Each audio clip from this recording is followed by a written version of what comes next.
लेकिन जब देर रात हो गई 28 अगस्त को, लौटी नहीं, तो उसकी दोस्त को फिक्र हुई।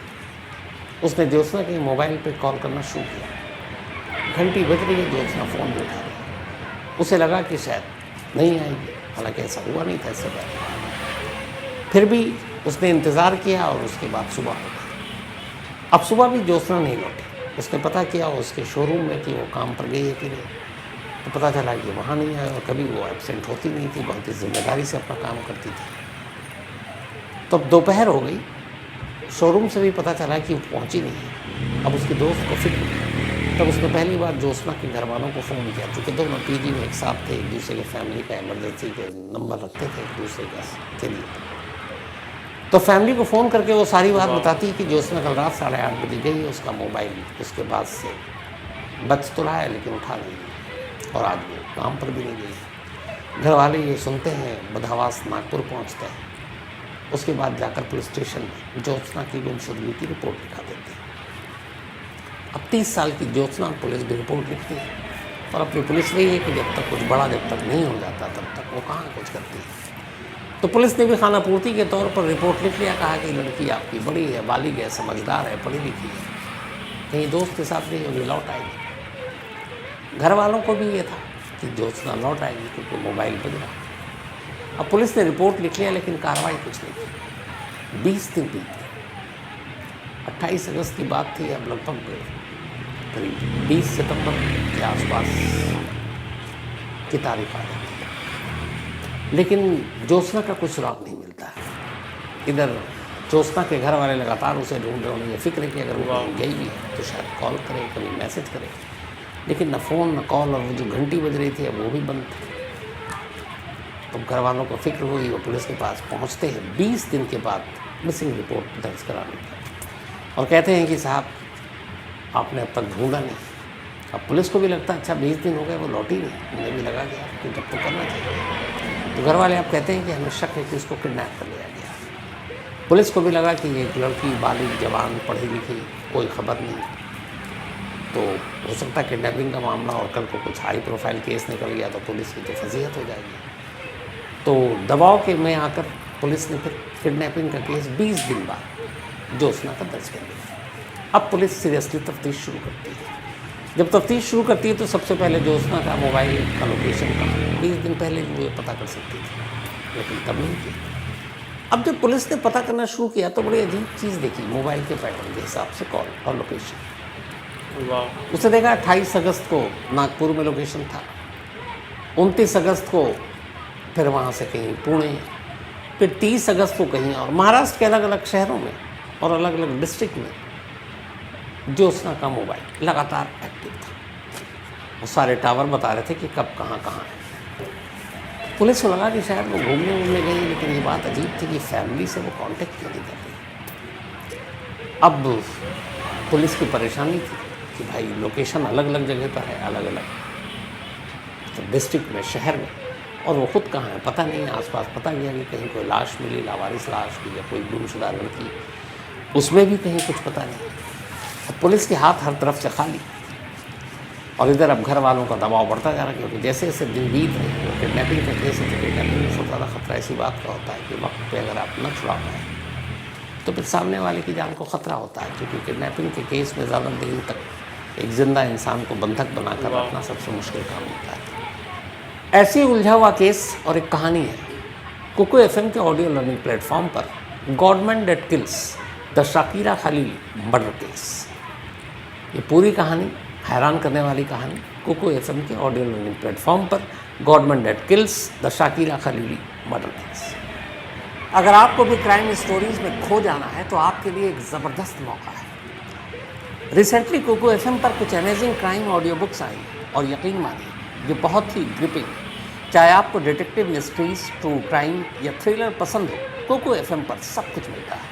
अब कुकू एफएम आपके लिए एक special 14 days free trial subscription लेकर आया है, जहां आपको इसके साथ ही प्लस 999 कॉइन्स भी मिलेंगे। लेकिन ध्यान रहे, ये ऑफर सिर्फ पहले 500 लोगों के लिए अवेलेबल है। तो अगर आप इन थ्रिलिंग कहानियों में डूबना चाहते हैं तो देरी मत कीजिए। वीडियो के डिस्क्रिप्शन में दिए गए लिंक पर क्लिक करें, कूपन कोड CMTK10 का यूज़ करें और आज ही अपना फ्री ट्रायल शुरू करें। आपको 999 फ्री कॉइन्स मिलेंगे। अगर आप बिना मेरे कूपन कोड के अप्लाई करेंगे तो आपको सिर्फ 7 डेज़ का फ्री ट्रायल मिलेगा। सोचिए, आप 14 दिन जितनी चाहें उतनी क्राइम ऑडियो बुक सुन सकते हैं, वो भी बिल्कुल फ्री। या आपके कम्यूट, वर्कआउट या फिर एक शांत शाम को और भी एक्साइटिंग बनाने का परफेक्ट तरीका है। लेकिन याद रहे, वक्त तेज़ी से निकल रहा है और एक बार जब ये फ्री ट्रायल स्लॉट्स ख़त्म हो जाएंगे तो फिर ये मौका हाथ से निकल जाएगा। तो इस औसम मौके को मिस ना करें।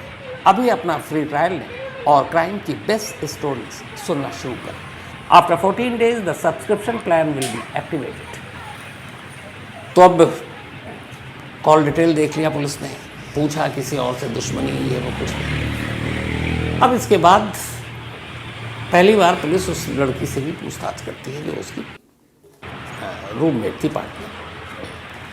उससे पूछती है कि अच्छा उस दिन बताओ 28 अगस्त लाश देखा लिया, कहाँ गई, क्या बताया। उसने कहा ये नहीं बताया था कि किसके साथ गई, बस एक कॉल आया था उसके बाद चली गई। अब पुलिस ने वो सारे कॉल निकाले, उसमें भी कई नंबर थे। फिर पुलिस ने तब तक उस सारे कॉल को कहा कि इसके डिटेल निकाल, इसके लोकेशन निकालो, और उससे पूछा कि अच्छा आप ज्योत्सना के बारे में बताओ। तब उसने बताया सर एक लड़का है जिसके साथ ज्योत्सना रिलेशनशिप में। पूछा गया भाई क्या नाम है, तो पता चला कि उसका नाम अजय वानखेड़े और वो इंडियन आर्मी में और नागालैंड में पोस्टेड है। उधर जब मोबाइल की कॉल डिटेल निकाले गए तो पता चला कि 28 अगस्त की रात जो आखिरी कॉल आया था ज्योत्सना के मोबाइल पर, वो अजय वानखेड़े की माँ का नंबर था। तब दो चीज़, एक रिश्ता दोस्त ने बनाया, दूसरा मोबाइल दोस्त ने बनाया। अब जब ये दोनों चीज़ें पता चली तो आगे की पूछताछ के लिए पुलिस ने कहा कि भाई अजय वानखेड़े से पूछताछ कर लेते हैं। पता चला कि अजय वानखेड़े तो वापस पहुंच गया नागालैंड और अपनी ड्यूटी ज्वाइन कर चुका है। पुलिस ने नागालैंड में इंडियन आर्मी की उस टुकड़ी से जो भी जहाँ वो काम करता था उनसे कांटेक्ट किया, अजय वानखेड़े के बारे में पूछा तो पता चला कि अजय वानखेड़े है तो वहीं लेकिन हॉस्पिटल में एडमिट है।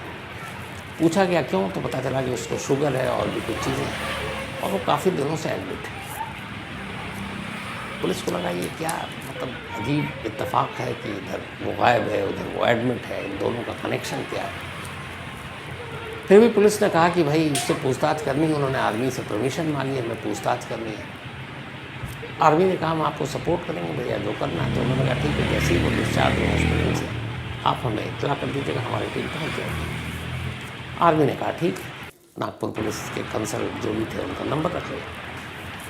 अब इसके बाद नागपुर पुलिस हाथ पे हाथ धरे हुए कि उधर से कॉल आए, इन्फॉर्मेशन आए तो वो जाए।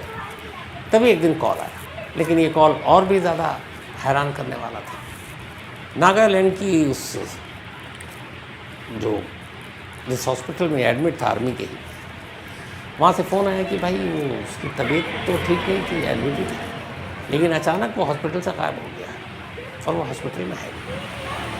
नागपुर पुलिस को ये बात बड़ी अजीब लगी कि हॉस्पिटल में था, भाग गया। उसे ये भी पता है कि पुलिस को पूछताछ करनी है, फिर भी पुलिस को लगा कि भागा नहीं होगा, आएगा। लेकिन पुलिस की गलतफहमी फ़ौरन दूर हो गई। 2 दिन बाद पता चला कि अजय वानखेड़े ने एक लोकल कोर्ट में अग्रिम जमानत की याचिका दाखिल की। हमें डर है कि हमें पुलिस गिरफ्तार कर सकती है हमें। तो पहले उसने सेशन कोर्ट में दिया, वहाँ से खारिज हो गई। फिर पुलिस को पता चला कि उसने हाई कोर्ट में दे दिया, वहाँ से भी खारिज हो गई। पुलिस को लगा कि ये क्यों डर रहा है और क्यों ये एंटिसिपेटरी बेल के लिए अप्लाई कर रहा है, कुछ तो गड़बड़ है।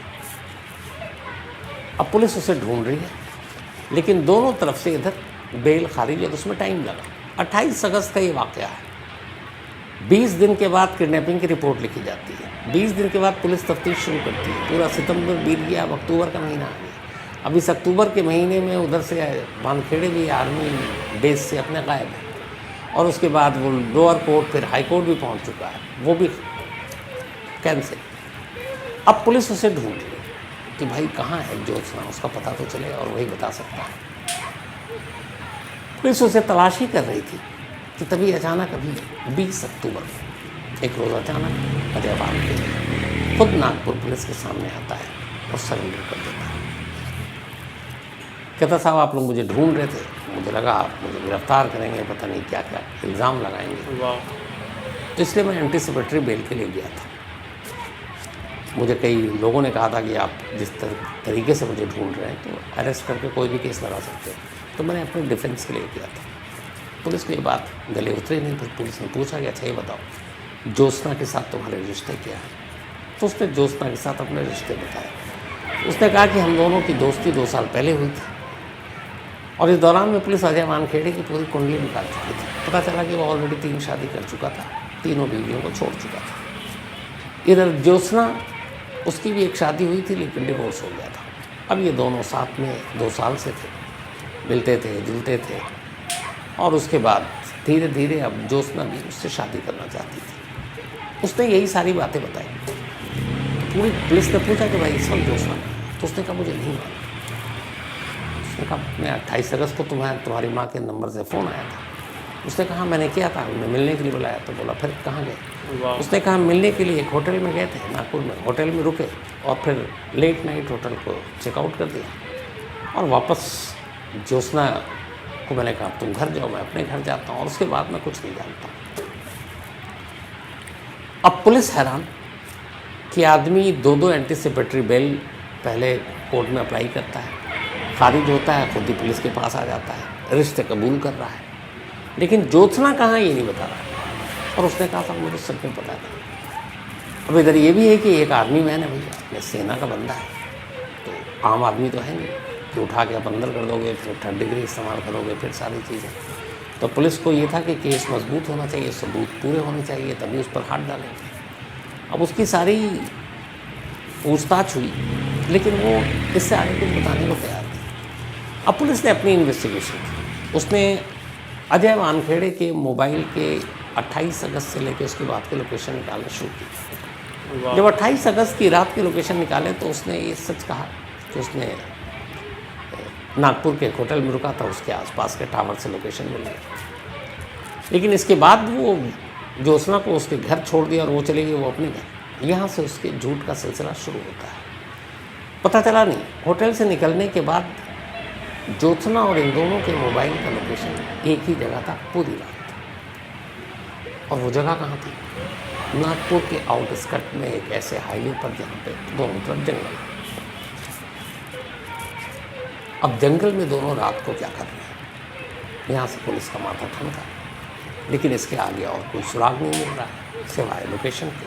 अब इसके आगे की कहानी जानने के लिए पुलिस को किसी न किसी सूरत में अजय वानखेड़े से अब पूछताछ करना मजबूरी था। और ये भी कि अब भूल जाओ कि ये आर्मी मैन है, एक आम सस्पिशियस सस्पेक्टेड संदिग्ध इंसान के तौर पर उससे पूछताछ करना है। पुलिस ने खेल खेला, बताया कि देखो तुम्हारा ये जो लोकेशन है ना 28 अगस्त की कहानी, आधी तुम सच बोल रहे हो आधी झूठ बोल रहे हो। तुम होटल तक गए वो भी बात सही है, उसके बाद लेकिन तुमने ज्योत्सना को घर नहीं छोड़ा और ज्योत्सना घर नहीं गई, बल्कि तुम दोनों एक साथ थे और तुम्हारा लोकेशन इसी शहर के आगे एक जंगल में हाईवे पर जाकर मिलता है। आखिरी ट्रेस नहीं हुआ है। और उसके बाद फिर ज्योत्सना के मोबाइल का लोकेशन है वो अलग अलग शहर दिखा रहा नेक्स्ट डे से अगले 2-3 दिनों तक। तो उसने कहा नहीं मैं तो 2-3 दिनों तक इन शहरों में नहीं था, आप चाहें तो मेरा मोबाइल दिखा देख ली। और पता चला कि वाकई वो 29 अगस्त को उसका लोकेशन 29 के बाद 30 से नागालैंड था। वो अपने बेस में लौट चुका था। वहाँ पूछा गया तो पता चला हाँ भाई ये तो यही है। तो अब इधर एक लोकेशन ज्योत्सना का दिखा रहा है जो पुणे दिखा रहा है, महाराष्ट्र का डिस्ट्रिक्ट दिखा रहा है और कुछ एमपी के बॉर्डर के आसपास का भी दिखा रहा है। और इधर इसका लोकेशन जो है वो तो दिखा रहा है सीधे नागालैंड जहाँ पे इसकी पोस्टिंग है। पुलिस को गुत्थी समझ नहीं है, लेकिन ये है कि इसके अलावा और कोई सस्पिशियस नहीं। जो कॉल डिटेल रिकॉर्ड था उसमें भी निकाला, इनके अलावा लास्ट कॉल किसी का नहीं, इससे पहले का कोई नहीं, मतलब शक के दायरे में कोई अभी तक है ही नहीं। तो एक ही बंदा है और उसी से अब सब उगलवाना है और वो भी उसी के ज़रिए, क्योंकि आपके पास और कोई प्रूफ सबूत है ही नहीं। अब उसी से सारे सबूत को ज़िंदा करना, पैदा करना। तो पुलिस ने उससे फिर अपने तरीके से पूछताछ की और उसे बताया कि देखो हमारे पास सारे एविडेंस आ गए और वो सब तुम्हारे खिलाफ है। अब तुम्हारा कोर्ट मार्शल तो अलग होगा, इधर हमारे इंडियन लॉ के हिसाब से एक मर्डर या किडनैपिंग दोनों में से कुछ है, वो तुम अंदर जाओगे। आखिरकार बड़ी मुश्किल के बाद ये आर्मी मैन टूटता है तो पुलिस से कहता है जब ऐसे ही है तो चलो मेरे साथ। इसके बाद वो 31 अक्टूबर को पुलिस टीम को लेकर अपने साथ उसी नागपुर के आउटस्कर्ट में ले जाता है, एक हाईवे पर। उस हाईवे के करीब गाड़ी रोकी जाती है, वहाँ से पुलिस टीम के साथ वो पैदल चलता है, जंगल के अंदर जाता है और एक जगह जाकर इधर उधर देखता है। और फिर एक जंगल के एरिया में अमूमन मिट्टी और बाकी चीज़ें होती हैं, पौधे होते हैं, कांटे होते हैं। वहाँ एक छोटा सा ज़मीन के ऊपर एक सीमेंटेड प्लेस थी, उसके ऊपर ऐसा लगता था जैसे किसी ने सीमेंट से कुछ बना दिया है। वहाँ रुकता और पुलिस को इशारा करता है, कहता है इसी सीमेंट के नीचे ज्योत्सना है। और पुलिस उसे लगा ज्योत्सना कहीं है, जो कुछ और कहानी सुनाएगा, लेकिन वो कह रहा है सीमेंट के नीचे। फ़ौरन बुलाया गया, सीमेंट खोदा गया, वहाँ ज़मीन खोदी गई और अंदर से कंकाल मिलता। उस कंकाल के साथ जो कुछ चीज़ें मिली, ज्योत्सना के भाई और घर वालों ने फ़ौरन पहचान लिया वो कंकाल ज्योत्सना की। ज्योत्सना जिंदा ही नहीं थी, बल्कि उसका कत्ल हो चुका था और कातिल खुद उस जगह तक लेकर आया था पुलिस को, जहाँ उसने लाश दफनाई। और पुलिस ने कहा कि जब तुमने लाश दिलवा ही दी, ढूंढवा ही दी, तो अब आगे और पीछे की कहानी भी बता। तब फिर अजय वानखेड़े ने कहानी सुनाई। उसने कहा कि 2 साल से हम इश्क में थे, लेकिन मुझे शादी नहीं करनी थी। पर 2 साल के बाद अब ज्योत्सना मुझे लगातार शादी के लिए दबाव डाल रही थी और पहले मैं टालता रहा, लेकिन अब उसने मुझे धमकियाँ देनी शुरू कर दी। अमूमन ऐसे केस में यही होते हैं। तो मैं तंग आ गया। फिर मैंने तय किया कि इससे छुटकारा पाने का एक ही तरीका, क्योंकि फिर उसने ये भी कहा था कि तुम्हारे आर्मी के सीनियर अफसरों को तुम्हारी शिकायत कर देंगे और बताएंगे तुमने मेरे साथ चीट किया और भी सारी चीज़ें। तो वो घबरा गया। उसने कहा अब इससे छुटकारा पाने।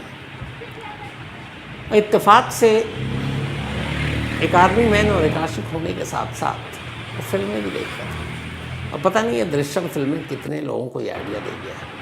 उसने इत्तेफाक से, खुशनसीबी बदनसीबी से दृश्यम फिल्म देख ली दोनों। वहीं से उसको आइडिया आया और उसने कहा कि चलो 28 अगस्त को फ़ोन किया, होटल में ले गया, वहाँ कुछ देर रुका, फिर कहता है थोड़ा घूम कर आते हैं। वो भी खुश कि चलो गाड़ी में घूम कर आते हैं थोड़ा शहर। आगे एक नाका था टोल, वहाँ से उसने एक कोल्ड ड्रिंक लिया, नशीली दवा पहले से रखे हुआ था, उस कोल्ड ड्रिंक में नशीली दवा मिलाई, ज्योत्सना को पिला दी। नाका पार करने के बाद धीरे धीरे ज्योत्सना बेहोश हो गई। उसके बाद उसने एक सुनसान जगह चुना, गाड़ी रोकी, सड़क के किनारे उतार कर, और फिर बेहोश ज्योत्सना को पहले गाड़ी में ही उसका गला घोटा। जब उसे यकीन हो गया कि मर गई, तो फिर वो उसकी लाश को लेकर अपने कंधे पर रखकर जंगल के अंदर जाता है। लाश रखता है, वापस आता है, गाड़ी में बाकी सारा सामान इंतज़ाम पहले से था। डिग्गी से वो सीमेंट निकालता है, सीमेंट भी लेकर आया था, फावड़ा भी लेकर आया था। ये सारी चीज़ों से गड्ढा करता है। जब इतना गड्ढा हो जाता है कि उसके अंदर लाश रखी जा सकती है, तो उस लाश को रखकर मट्टी डालता है, फिर उसके ऊपर सीमेंट डालता है, फिर आसपास की झाड़ियों के छोटे छोटे जो झाड़ियाँ होती हैं उन सबको सीमेंट पर रख देता है, ऐसा लगे कि जैसे जंगल का हिस्सा है। और ये सब करने के बाद वो वहाँ से लौटता है और नेक्स्ट डे मॉर्निंग में सीधे नागालैंड के लिए निकल पड़ता है। और नागालैंड जाते हैं सीधे हॉस्पिटल में एडमिट हो जाता है कि मेरी तबीयत ख़राब है और मुझे 2 दिन से बहुत ज़्यादा शुगर। तो दहशत, डर, चोर, क्राइम किया। लेकिन मकसद यही था कि जब ये क्राइम हो और जब पता चले, जब लाश निकले, सच्चाई सामने आए, तब वो दिखा सके कि वो नागालैंड में था और बीमार था और हॉस्पिटल में एडमिट था, तो सारे सबूत उसके हक में जाएंगे। दूसरा दृश्यम से उसने ये जो आइडिया किया, जब ये सब कुछ कर लिया उसने, तो उसके बाद ज्योत्सना का मोबाइल उसने अपने पास रखा और ज्योत्सना के उस मोबाइल को लेकर वो फिर लौटा। और नाका और टोल के पास अमूमन गाड़ियाँ रुकती हैं, टोल जब आप हटाते हैं तो वहाँ उसने गाड़ी रोकी, गाड़ी रोककर थोड़ी देर इंतज़ार किया। फिर उसने उन ट्रकों की तरफ ध्यान दिया जो ट्रक लंबी लंबी दूरी पर जाते हैं, पता चल जाता है सामान लोडेड है। फिर उसने ऐसी एक नेशनल परमिट वाले ट्रक को देखा जो टोल पे खड़ा था, वो चुपचाप से ट्रक के पीछे गया, रात का अंधेरा था। मोबाइल को साइलेंट मोड पर डाला जो ज्योत्सना थी, और उस ट्रक के अंदर उस मोबाइल को फेंक दिया।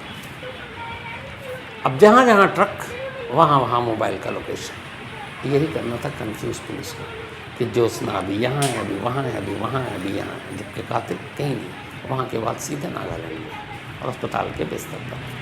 तो कोई भी सबूत इसके खिलाफ जा ही नहीं सकता। तो वो ज्योत्सना का मोबाइल जो घूम रहा था उस चलते ट्रक में, उसी ने पुलिस को दिखा दिया कि इसका लोकेशन तो अभी यहाँ, अभी यहाँ, अभी यहाँ। और जब लोकेशन है तो इसका मतलब वो जिंदा है, घूम रही है, ठीक है।